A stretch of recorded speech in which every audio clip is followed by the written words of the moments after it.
반갑습니다. 저는 전통공연예술학과의 김동원 교수입니다. 여러 동료 교수님들을 대상으로 이렇게 제가 가지고 있는 이 작고 소박한 어떤 교수법에 대해서 이렇게 그 말씀을 나눌 수 있는 기회가 돼서 무한하게 영광스럽기도 하고 또 이렇게 부끄럽기도 하고 그렇습니다. 그러니까 제가 알면 얼마나 알겠고 또 제가 얼마나 특이한 교수법을 가지고 있겠습니까? 다만 언뜻 보면은 이 온라인 교육에서 가장 잘 어울리지 않을 것 같은 전통 공연 예술을 이렇게 지난 16년, 17년 동안 우리 원광 디지털 대학교에서 교육을 해본 경험을 바탕으로 제가 가지고 있는 제 나름의 어떤 교수법을 여러분들과 함께 공유해보고요. 그리고 여러분들의 어떤 여러 다른 동료 교수님들의 어떤 의견도 한번 구해보고자 합니다. 아무튼, 앞서 말씀드린 것처럼 새삼스럽기도 하고, 개면적기도 하고 합니다만은 용기를 내서 제가 가지고 있는 작은 생각들을 한번 풀어보도록 하겠습니다. 자, 그러면, 제일 먼저 제가 말씀을 한번 드려볼 거는요, 저와 함께 오랫동안 연주를 함께 해왔던, 제가 또 저한테 좋은 친구이기도 하고 멘토 같은 그 첼리스트 요요마에 대한 이야기로 시작을 해보도록 하겠습니다. 경의선 최북단 도라산역에서 뜻깊은 음악회가 열렸습니다. 9.19 남북군사합의 1주년을 앞두고 끊어진 남북철도를 문화로 잇자며 국내외 유명 음악인들이 한자리에 모였는데요. 비무장지대에 울려 퍼진 평화와 화합의 선율 함께 감상해 보시죠. 김민혁 기자입니다.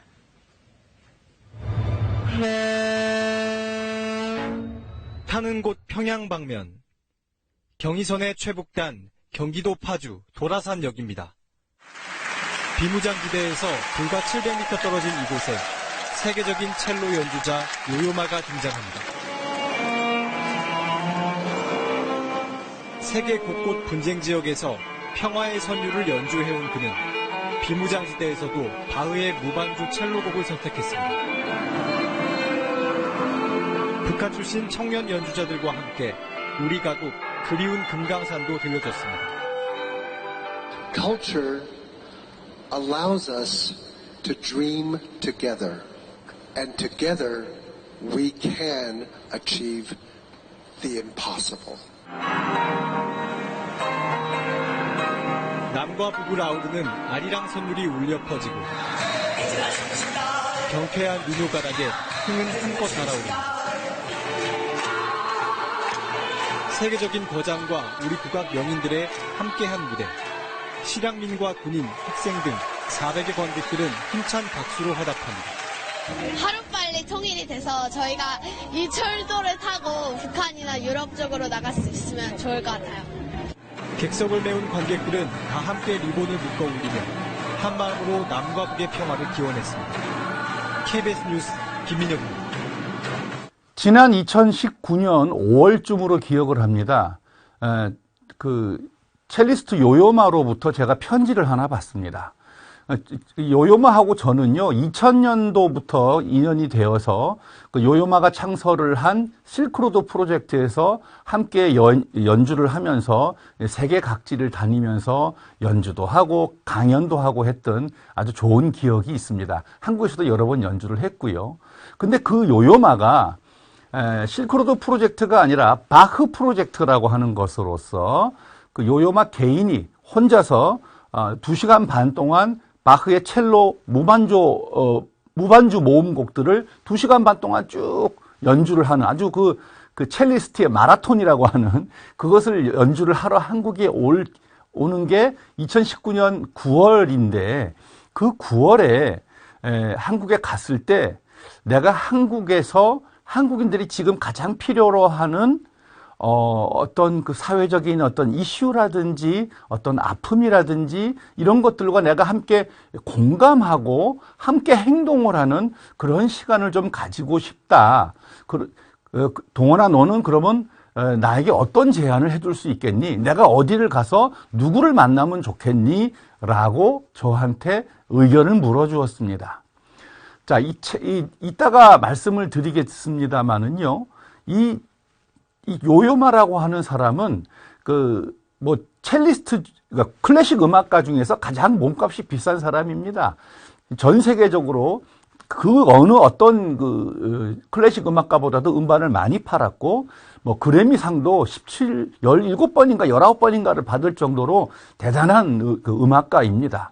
그런데 이분은 어려서부터 다 어떤 경계에 서서 다른 사람들의 생활 속에 있는 슬픔이라든지 어떤 사회적 현상이라든지 이런 것들을 끊임없이 공부하고 공유하고 공감하려고 하는 그런 노력을 해온 사람입니다. 그래서 누구보다도 몸값이 비싸고 바쁜 사람이지만 한국에 온 김에 하루를 자기가 자원봉사로 한국의 어딘가에 가서 한국이 현재 처한 슬픔을 공감하고 싶다라고 하는 것. 그래서 저한테 그 제안을 해달라는 거였습니다. 저는 서슴없이 DMZ를 가졌으면 좋겠다라고 제안을 했습니다. 그래서 2019년 9월 9일에 새벽에 버스를 타고 그 민통선 안을 들어가서 지금 보시고 있는 민통선 안에 대성동 마을 아시죠? 거기에 그 초등학교에 들어가서 민통선 안에서 생활하고 있는 초등학생을 대상으로 이야기를 들려주고 음악을 하고 심지어는 즉흥적으로 연극을 같이 함께 하기도 했습니다. 요요마는 이 방금 했던 그런 것을요, 어떤 자기가 방문해서 연주하는 도시에서 하루 정도 시간을 내어서 그 지역의 문제와 공감하려고 하는 노력을 하는 것을 본인은 Day of Action이라고 부릅니다. 그래서 자기가 행동하는 날이라고 스스로 자기가 약속을 한 거죠. 그렇게 해서 하는데 멕시코와 그러니까 텍사스와 멕시코 국경의 도시인 라레로라고 하는 작은 도시에 가가지고는 자기가 자원봉사로 또 거기서 연주를 하고 나서 이런 얘기를 합니다. In culture, we build bridges, not walls라고 하는 문화는 장벽을 세우는 것이 아니라 다리를 세우는 것이 아니다. 다리를 세우는 것이다라고 하는 그런 메시지를 던지기도 합니다. 그러니까 우리는 서로 편을 가르고 장벽을 세우는 것으로서 문제를 해결할 수 있는 것이 아니라 서로의 다름을 포용을 하고 소통을 하고 공감함으로써 문제를 풀어나갈 수 있다라고 하는 이야기를 이렇게 하기도 하는 분입니다. 그래서 끊임없이 이분은 공감에 대해서 얘기를 합니다. 그 공감 능력은 모든 공연 행위의 출발점이다라고 하는 이런 소신을 갖고 있는 분이기도 하고요. 그리고 여기에 더 보태서 선입견 없이 타인의 입장이 될 줄 아는 능력은 매우 중요한 자질이다. 공감 능력은 인류라는 가족의 구성원으로서 정체성을 인정해주는 궁극적인 가치라고 생각을 한다라고 하는 이야기를 인터뷰에 있을 때마다 이렇게 하는 분입니다. 그러니까 나는 유명한 음악가인데 나는 첼로를 잘 연주하는데 내가 연주를 들려줄게 보세요. 돈 많이 내세요. 가세요. 이런 게 아니라 이분은 음악을 통해서 끊임없이 자기가 갖고 있는 능력을 통해서 다른 사람들과 그러니까 자기의 악기와 공감하고 음악과 공감하고 내 음악을 들으러 와준 사람과 공감을 하고 그 공감을 통해서 어떤 새로운 인류의 가치를 확장해 나가려고 하는 그런 노력을 하시는 분입니다. 저도 지난 20년 넘게 이분과 함께 연주를 하면서 또 개인적으로 많은 얘기도 나누고 하면서 이 요요마가 가지고 있는 그 예술적 그리고 문화적 그리고 인간적 공감 능력에 대해서 제 개인적으로도 많이 영향을 받았습니다. 근데 한편으로 보면요, 우리나라에서도요, 이 공감이라고 하는 문화가 우리 전통 문화에도 많이 있습니다. 제가 요요마를 만나기 이전에 당연히 저는 먼저 국악을 한 사람이죠. 이 국악 속에서도 한국의 전통 문화 속에도 사실은 이 공감이라고 하는 코드가 있다라고 하는 겁니다. 자, 도깨비 굿의 공감이라고 하는 얘기를 해볼게요. 자, 과거에 우리 그 공동체는요, 많은 슬픔을 겪고 살아야만 했습니다.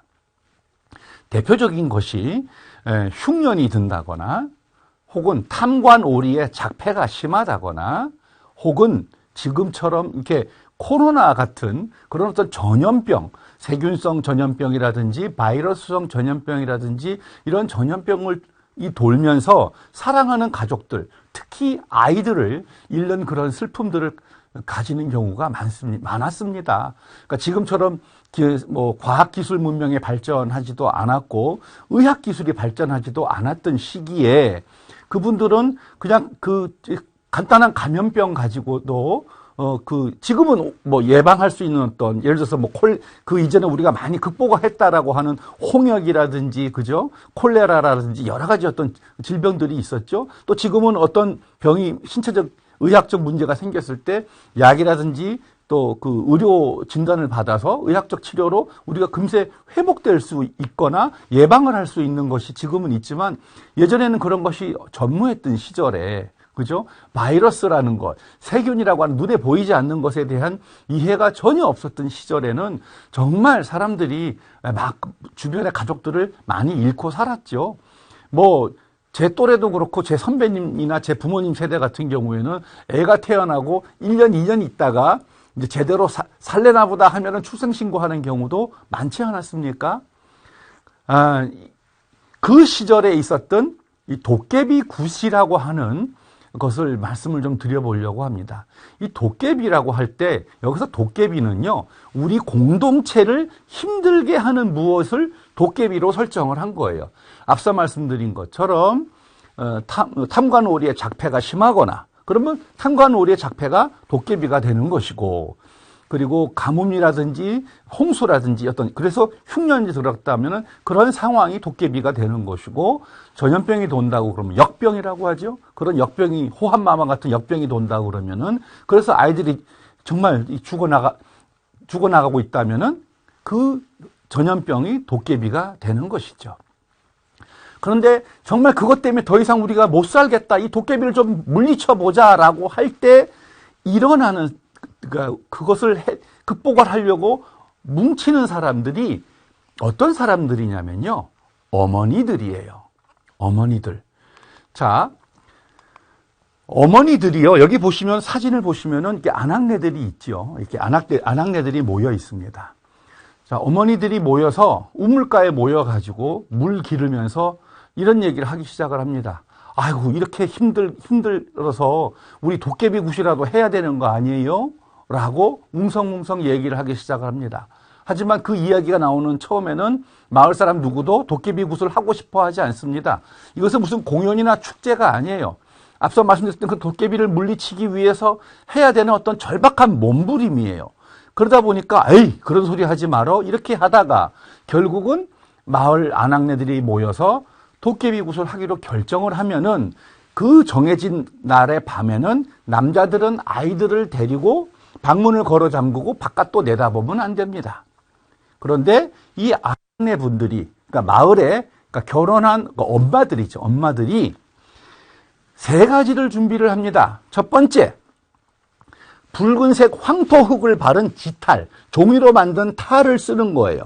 그러니까 요 이전 사진에 보시면은 요렇게 종이로 오린 가면이 보이시죠? 이 가면에 그 황토흙을 발라요.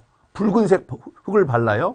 이 붉은색을 바르는 이유는 중국에서는 문화적으로 이 붉은색은 뭔가 이렇게 그 풍요를 상징한다거나 복을 상징한다거나 행운을 상징한다고 하지만 한국에서는 또 붉은색은 벽사의 의미도 있습니다. 벽사, 귀신을 쫓는 거죠. 그래서 붉은색을 바른 이 지탈을 준비를 하고요. 자, 그리고 팥죽을 준비를 합니다. 팥죽. 그러니까 묽게 쑤은 팥죽을 준비를 해요. 팥죽도 아주 묽게 쑤어도 붉은색이 나는 음식이기 때문에 그래요.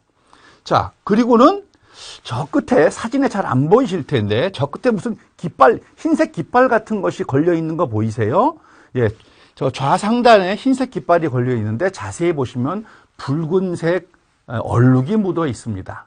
저거는 사실 이게 어떤 거냐 그러면요, 예전에 생리대가 없을 때 사용을 하셨던, 우리 어머니들이 사용하셨던 피속옷입니다. 근데 깨끗하게 빠른 속옷이 아니라 지금 보시면은 저렇게 피가 묻어 있는, 생리혈이 묻어 있는 피속옷을 저렇게 장대에다가 여러 개를 매달고, 그리고 손에 보면은 깨진 녹그릇, 예, 혹은 요강 뚜껑 뭐 이런 것들, 그리고 바가지 이런 것들을 들고요. 그리고 여기서는 그렇게 하고 있지 않습니다만 원래는 이 저고리에 고름이 뒤로 가게 거꾸로 입습니다. 그래서 기타를 쓰고 옷을 거꾸로 입었기 때문에 도깨비도 나를 못 알아보게끔 한다라고 하는 뜻을 가지고 옷을 그렇게 입습니다.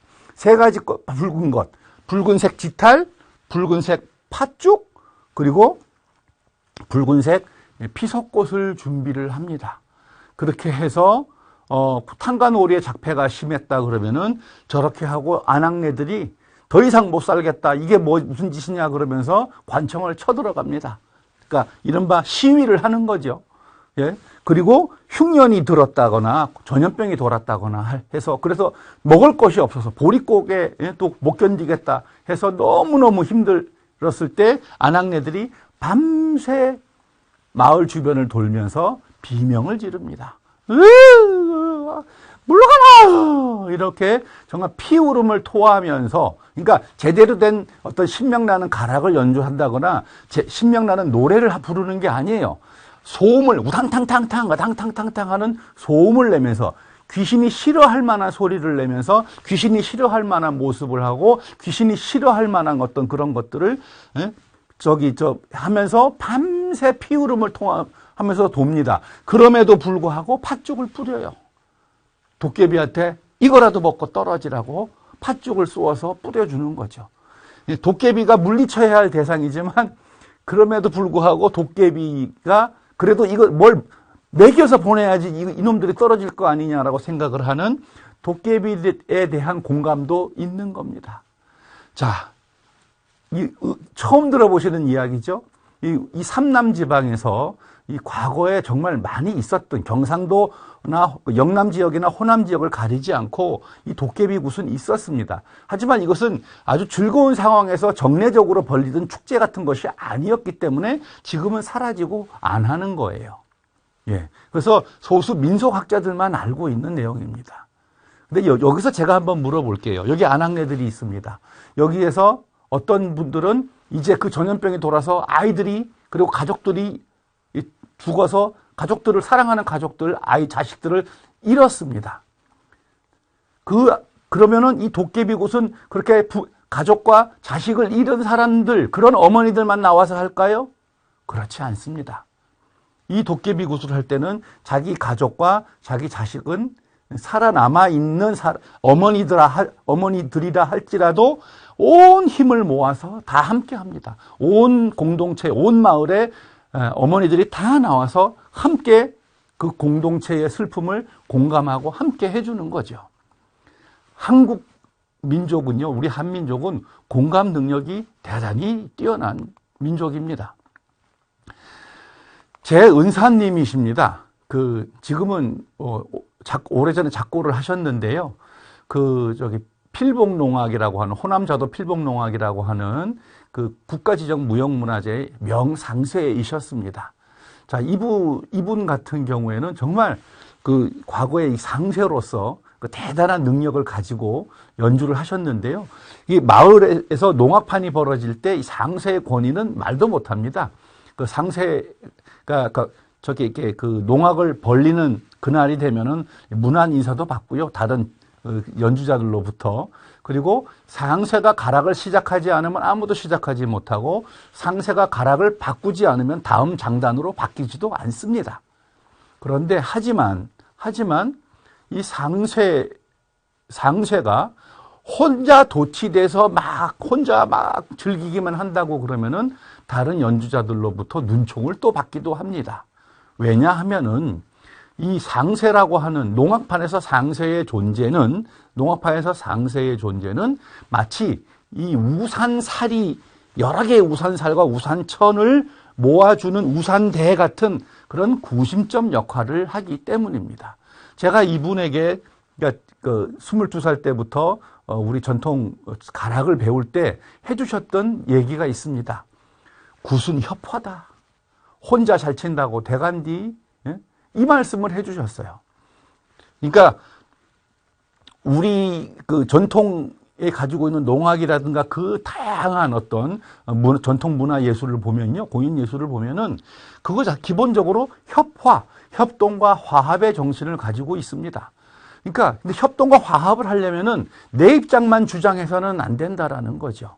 상대방의 입장을 헤아리고 그 사람을 놀게 해주는 그런 어떤 공감 능력이 있어야만이, 그러니까 이런 그 장구 치고 꽹가리 치는 것조차도 그런 판도 잘 돌아가게 되어 있는 거죠.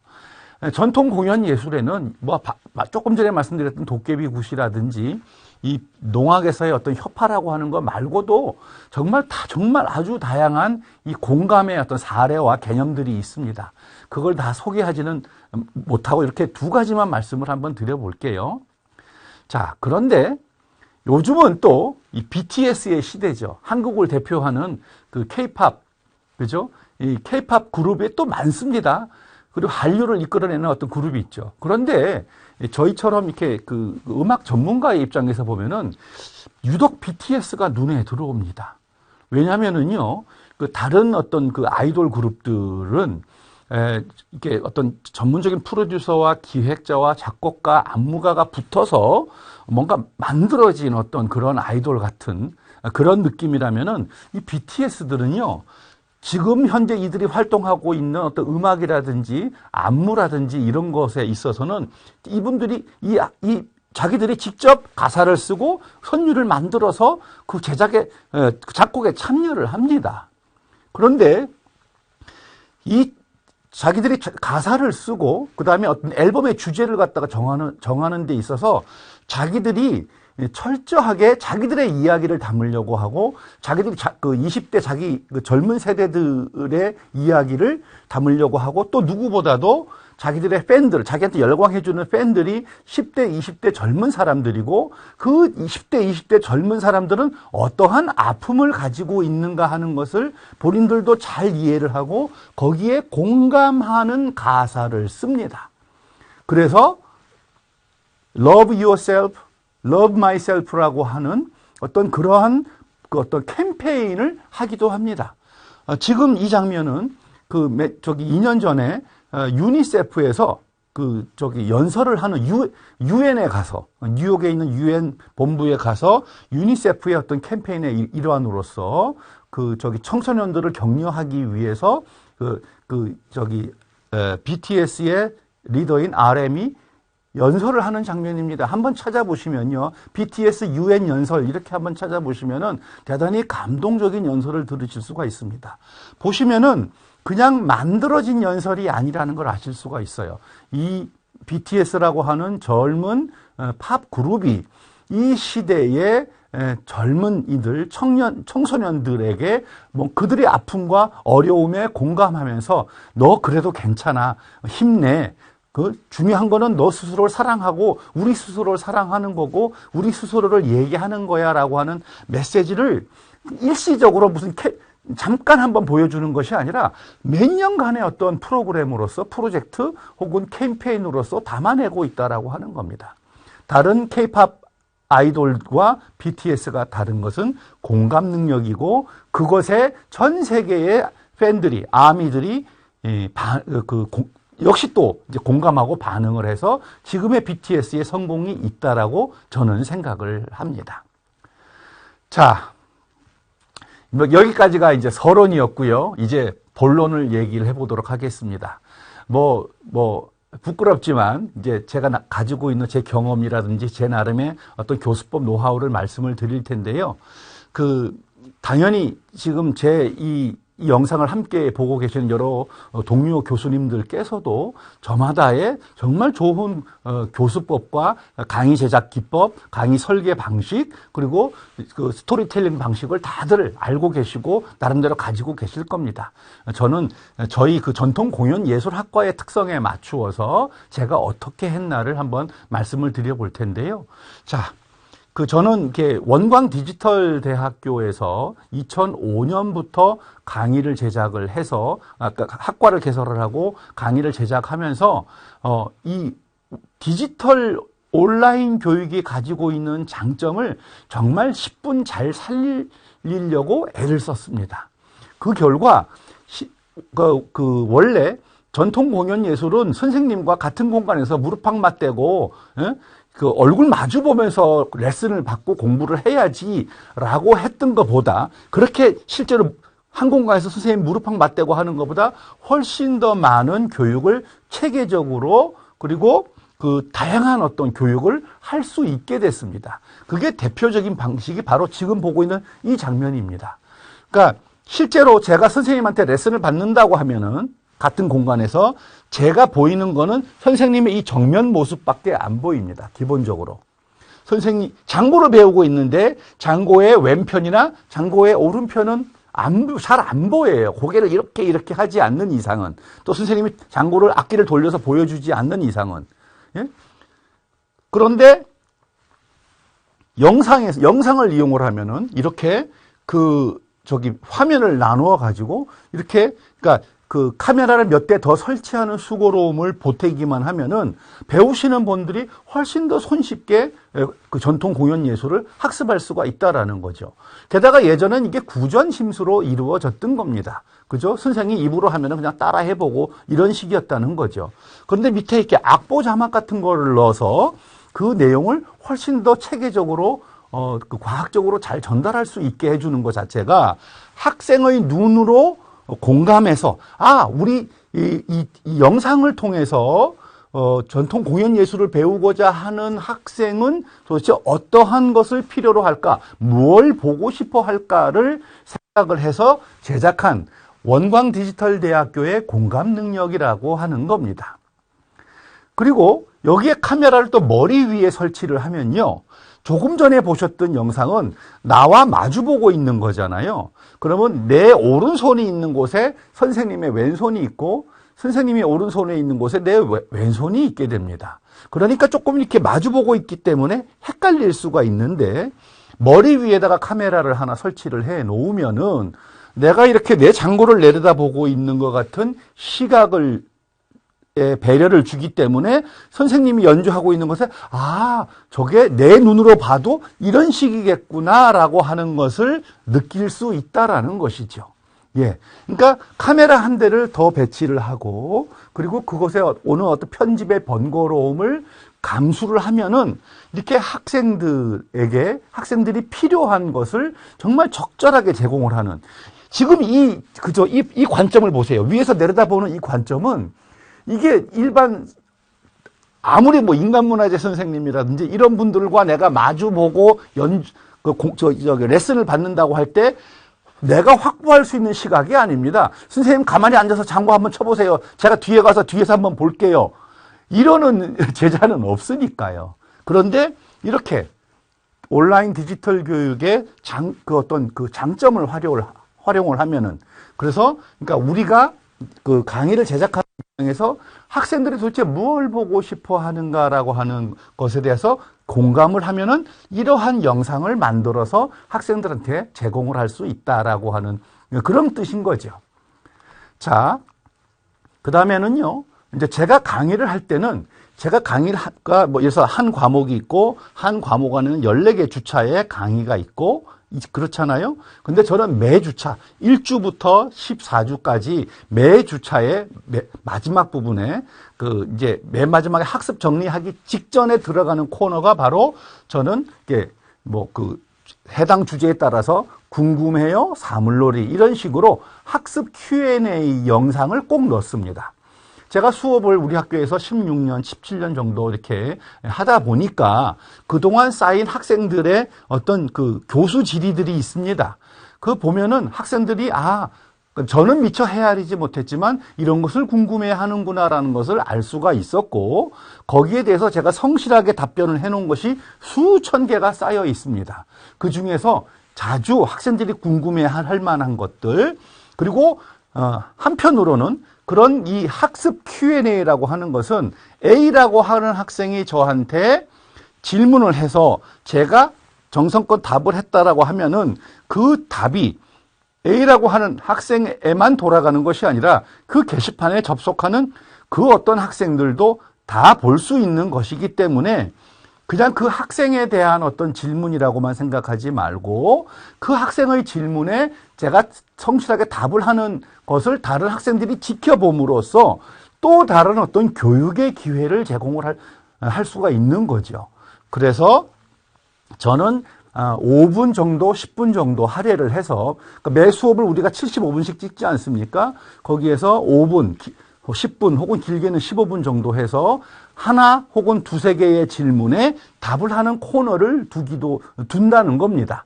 그렇게 해서 학생들의 궁금해할 만한 걸 미리미리 이렇게 긁어주는 어떤 그런 코너를 두는 것이지요. 그랬을 때 학생들의 입장에서는 뭔가 보너스를 받는 것 같은, 다른 학생들도 저게 궁금했구나. 저거는 내가 궁금해할 만한 질문인데 저렇게 누군가가 궁금해서 질문을 함으로써 내가 또 새로운 어떤 관점과 지식을 얻는구나라고 대단히 이렇게 학생들의 만족도를 높여주는 그 학습 코너가 되어 있습니다. 자, 그 다음에 이거는 실제 제가 이제 그 교수 질의 게시판에서 이제 학생이 쓰는 그 질문에 대해서 제가 답을 한 겁니다. 답을 한 건데요. 저는 그 교수 질의 게시판에서 답을 할 때는 반드시 안녕하세요 김동원 원입니다로 시작을 해서 맨 마지막에 김동원 올림이라고 해서 제 답글을 씁니다. 지금은 이렇게 시각적으로 잘 보시라고 유독 이렇게 답을 짧게 한 걸 제가 가지고 왔는데요. 어떨 때는 제 답글이 몇 페이지가 되기도 합니다. 혹은 제가 별도로 연구를 하거나 공부를 해서 자료 악보라든지 자료 영상까지를 포함을 해가면서 답을 하기도 합니다. 자, 그러면서 이제 원래 제목은 그냥 학생들이 주는 질문은 12일주차 강의 중 뭐 이런 식으로 제목이 올라와요. 근데 거기에 대해서 답을 할 때는 반드시 제목을 제가 제 취지가 담겨져 있는 제목으로 바꿔준다는 거죠. 자, 외람되지만 뭐 이런 걸 한번 좀 이렇게 말씀드리고 싶습니다. 나쁜 질문이란 건 없습니다. 나쁜 대답만 있을 뿐입니다. 그러니까 선생과 배우는 사람 사이에 있어서 학생은 뭔가 부족하기 때문에 질문을 한 것이고, 그리고 잘 모르기 때문에 질문을 한 것이기 때문에 그 본인의 어떤 질문 역량 자체가 떨어질 수 있는 겁니다. 근데 그것 자체는 당연하다는 거죠. 자연스러운 일이고, 그랬을 때 어떤 면에서는 교수님 입장에서 이런 생각이 드실 수도 있을 겁니다. 이거 포탈에 한번 검색해보거나 사전 한번 뒤적거려보면 알 수 있는 거를, 그리고 지난 시간에 내가 얘기했던 거니까 책 한번 뒤져보면 알 수 있는 거를 이렇게 또 묻는단 말이야. 그거에 대해서 노여워하시면 절대로 안 됩니다.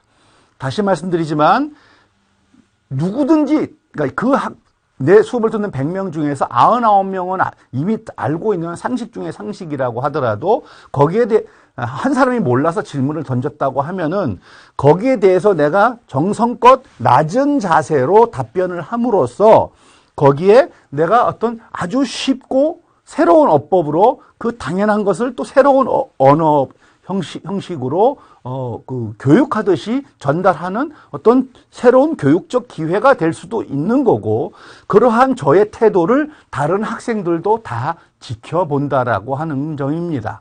그러니까 혹여 학생의 질문의 수준이 떨어진다라고 노여워하지 마시고 그것을 개선해 주는 것을 새로운 어떤 교육적 기회로 삼으시면 좋겠다라고 하는 겁니다. 또 잘 아시지만 특히나 이제 우리 학교 학생들은 나이가 많아서 많은 만학도들이 많고 또 여성들도 많습니다. 그러니까 이분들은 우리 교수진들이 아니어도 이미 많은 상처를 받았고 삶 살아오면서 우리 교수진들이 아니어도 뭐 가족이라든지 배우자라든지 자식이라든지 동료라든지 여러 가지 어떤 인간관계에서 많은 상처와 어떤 어려움을 겪어보신 분들입니다. 우리라도 그분들의 입장을 헤아려서 강의를 하고 이렇게 질문에 답을 해주면 좋겠다라는 그런 말씀입니다. 그러다 보니까 나이가 드신 분들이 오시다 보니까 이 눈도 좀 침침하신 분들이 많죠. 근데 요즘 컴퓨터 모니터는 자꾸 해상도가 높아지고 하니까 기본적인 어떤 그 디폴트 값 10포인트로 답글을 쓰면은 이분들이 잘 눈이 이렇게 잘 안 보인다고 그러세요. 그래서 이제 물론 그분 사용자 입장에서 뭐 이렇게 화면을 이렇게 해상도를 갖다 이렇게 조정을 하는 방법도 있지만 그래도 이 답글을 쓸 때 그 답글의 어떤 그 포인트를 저는 맑은 고딕 12포인트로 해서 읽으시기가 좋게끔 그렇게 이런 것도 좀 이렇게 할 때마다 조정을 해서 저장을 하고는 합니다. 그러니까 읽으시는 분들, 학우님들의 입장을 한번 배려를 해보자라는 얘기죠. 자, 그리고 이 오타 게시판도 그러니까 특히나 이제 전면 보수를 했다거나 할 때는 어떤 교재의 저 같은 경우는 특히 뭐 오타가 잘못 났어요. 혹은 뭐 악보가 강의하신 거랑 맞지 않아요. 이런 식으로 제가 미처 헤아리지 못했던 어떤 내 교재라든지 콘텐츠 제작의 문제점들에 대해서 이렇게 지적을 해주는 경우가 있습니다. 그러면은 저는 반드시 제 취지를 갖다가 담아서 바로 잡도록 하겠습니다. 조속히 수정하겠습니다. 곧 수정하겠습니다. 얼른 개선하겠습니다. 고치도록 하겠습니다. 등등등 이렇게 그러니까 얼른 빨리 응대를 하는 편입니다. 그리고 뭐 교재를 갖다가 즉시 갈아줄 수 있다 그러면 즉시 교환을 해서 준다거나 뭐 이런 식으로 조속하게 응대를 하려고 합니다. 왜냐하면은 이 오타를 지적받는 것은 어떤 새로운 기회다라고, 그러니까 제 강의의 교환이라든지 콘텐츠의 수준을, 그 질을 높일 수 있는 좋은 기회라고 생각을 하기 때문입니다.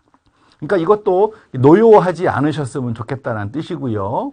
그리고 제가 가지고 있는 매일 하는 어떤 강의 관리에 있어서 어떤 습관 같은 것이 자유 게시판에 들어가 보는 겁니다. 저는 자유 게시판에 들어가서 학생들이 남긴 글, 소감이라든지 혹은 학습 노트처럼 정리를 하시는 것도 있고, 혹은 무엇이 어려웠다라고 힘든 점을 토로하는 경우도 있고, 그런 거에 저는 이렇게 한마디씩 달아드립니다. 애쓰셨어요. 이렇게 달아드립니다. 제 이름 앞에 보면은 두들지킴이 김동원이라고 하는 닉네임이 있는 거 보이실 거예요. 이 다른 학우님들은 그냥 이름들이 막 세 글자 이름이 보이는데, 교수님들 같은 경우에는 저는 닉네임을 하나씩 만들어 두시면 좋겠다고 생각을 합니다. 예? 그렇게 해서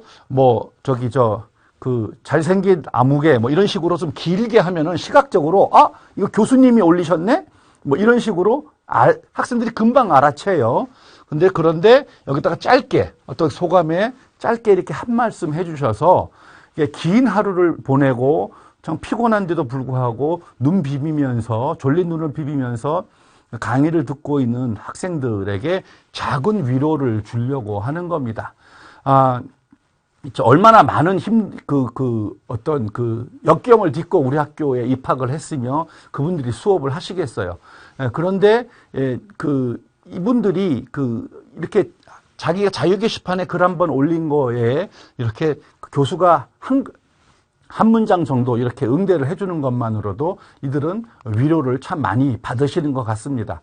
그래서 사실 제 강의 들으셨던 분들이 저를 만나면은 그 자유 게시판에 제가 이렇게 답을 하나씩 해줬던 것에 대해서 참 이렇게 고마워들 하십니다. 제가 주로 쓰는 말은 짤막한 것들이에요. 응원합니다. 참 다행입니다. 저의 보람이지요. 힘내세요. 꾸준히 즐겨주세요. 아자아자 저도 감사합니다. 꼭 성취하실 겁니다. 하는 격려의 말씀 고맙습니다. 얼씨구 잘 새겨주시니 정말 기쁩니다. 다 가져가세요. 훌륭하십니다. 잘하실 겁니다. 이런 정도로 짤막하게 작은 위로를 자유 게시판에다가 이렇게 남기고 있습니다. 그래서 저는 이제 학습 참여도라고 하는 것을 좀 이용을 하는 편인데요. 전체 성적을 내는 데 있어서 학습 참여도 점수를 10% 정도 배점을 합니다. 그래서 이제 교수 질의에 글을 남기면은 100점 만점, 학습 참여도 10%를 100점 만점으로 봤을 때 5점을 드리고, 자유 게시판에 글을 남기면은 뭐 1점을 주고, 그 다음에 뭐 남의 글을 읽으면 0.5점을 주고, 뭐 이런 식으로. 그래서 그냥 남의 글만 꾸준히 읽었어도 학습 참여도 점수를 챙겨갈 수가 있고, 그리고 글을 남겼다 그러면 훨씬 더 손쉽게 챙겨갈 수가 있게끔. 그래서 한편으로는 학우님들의 어떤 학습 활동의 어려움에 공감하면서 작은 위로도 드리고 격려를 하면서 그것을 또 그렇게 열심히 또 참여하시는 것에 대해서 이렇게 그 점수로 또 이렇게 작게 보답을 하는 이런 형태를 가지고 있습니다. 물론 학기 말 되면은 갑자기 자유 게시판에 글이 좀 더 많아진다거나 정말 이렇게 점수를 따기 위한 질문을 올리시는 학우님이 있다거나 그러기도 합니다. 근데 어떻습니까? 그 과정 자체도 감수하고 공감하고 또 교육의 기회로 삼으면 된다라고 생각을 합니다.